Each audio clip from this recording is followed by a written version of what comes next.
For today's lesson, we're going to begin Chapter 12, and Chapter 12 will take what we learned about two-dimensional figures and area and expand that into 3 dimensions. We're going to begin by working with prisms.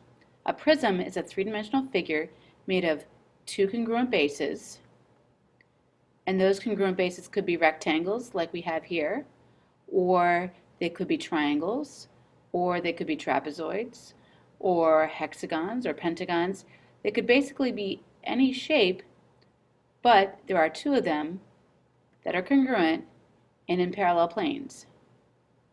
So here we have 2 rectangles that are in parallel planes, and these are the bases.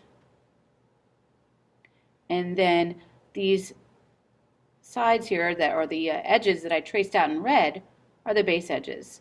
So we actually have a total of 8 base edges, 4 around the bottom base and 4 around the top base.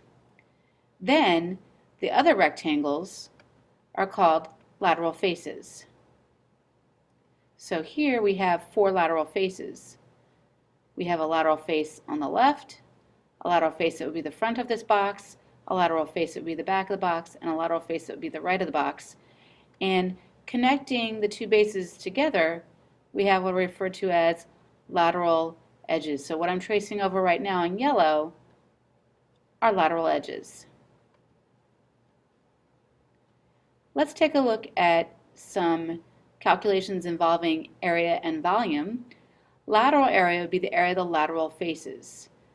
So our lateral area would be 6 times 4 for this front lateral face, and 6 times 4 for the back lateral face, and 2 times 4 for the front or the right lateral face, and 2 times 4 for the left lateral face. And notice 6 times 4, 6 times 4, 2 times 4, 2 times 4. We have to use the height each time. This would be our height, h. And so rather than doing 6 times 4 plus 2 times 4 plus 6 times 4 plus 2 times 4, we're going to do the perimeter of the base times the height. So the formula for lateral area is P times H, where P is the perimeter of the base and H is the height. And here our perimeter is 6 plus 2 plus 6 plus 2, and that would be 16 centimeters. And our height would be 4 centimeters. So our lateral area would be 64 square centimeters. The total area is the lateral area plus the area of our 2 congruent bases. And we can see that our bases here are rectangles, so that's pretty easy to find the area of the bases. If the bases are other shapes, you have to use your area formulas for other shapes. But your total area is your lateral area plus the area of 2 bases. So here we'd have 64 plus 2 base areas, and our base area is 6 times 2, or 12. So our total area of all the faces of this prism would be 88 square centimeters.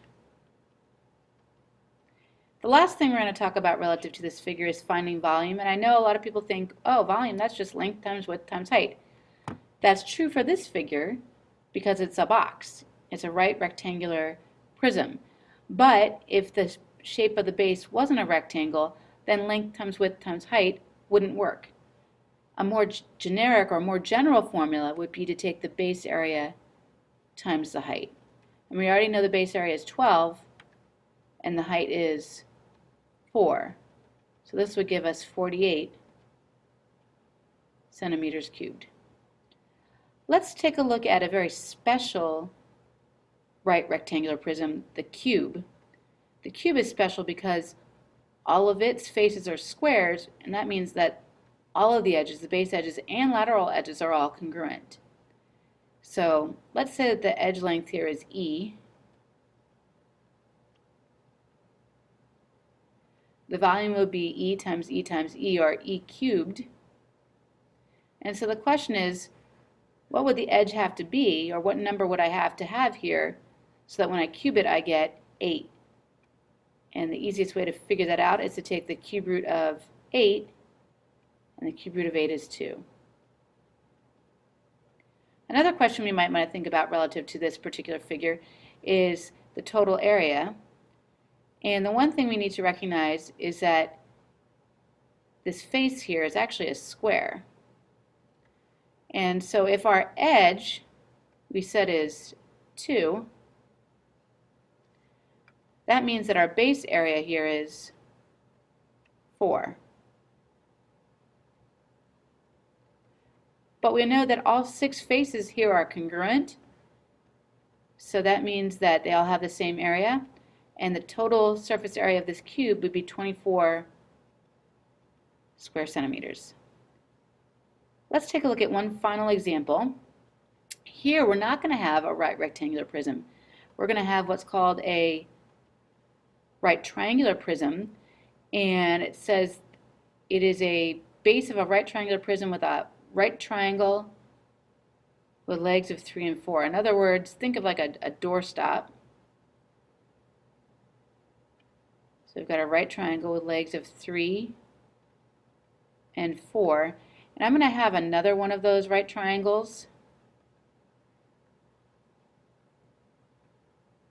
also with legs 3 and 4. And those are going to be my 2 congruent bases in parallel planes.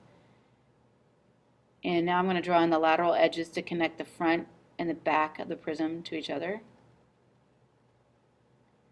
And actually, if I'm going to draw this correctly, this should also be dotted.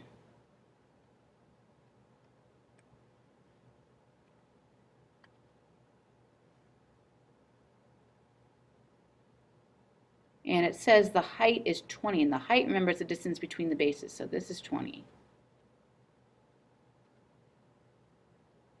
So let's begin by finding the lateral area. The lateral area we know is the perimeter times the height of the prism. And the perimeter, by perimeter we mean perimeter of the base, so that would be this here. And because we know the base is a right triangle, and we remember our Pythagorean triples, we know that this particular base edge is 5. So the perimeter of the base would be 3 plus 4 plus 5, and that would be 12.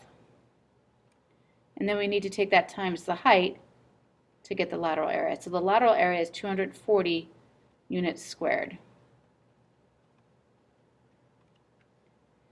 Total area, remember, is the lateral area plus the area of 2 bases.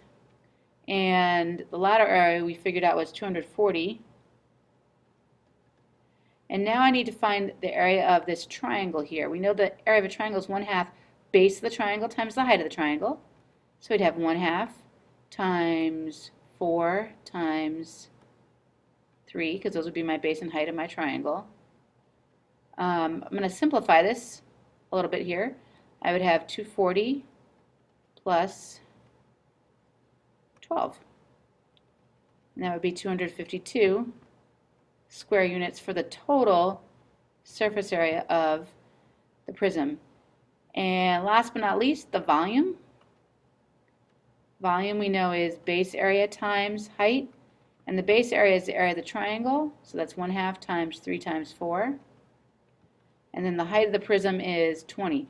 By the way, a lot of people will forget the 1/2 in this formula. Be very careful with that. Let's see, let's do half of 20 would be 10, and then 3 times 4 would be 12. 12 times 10, 120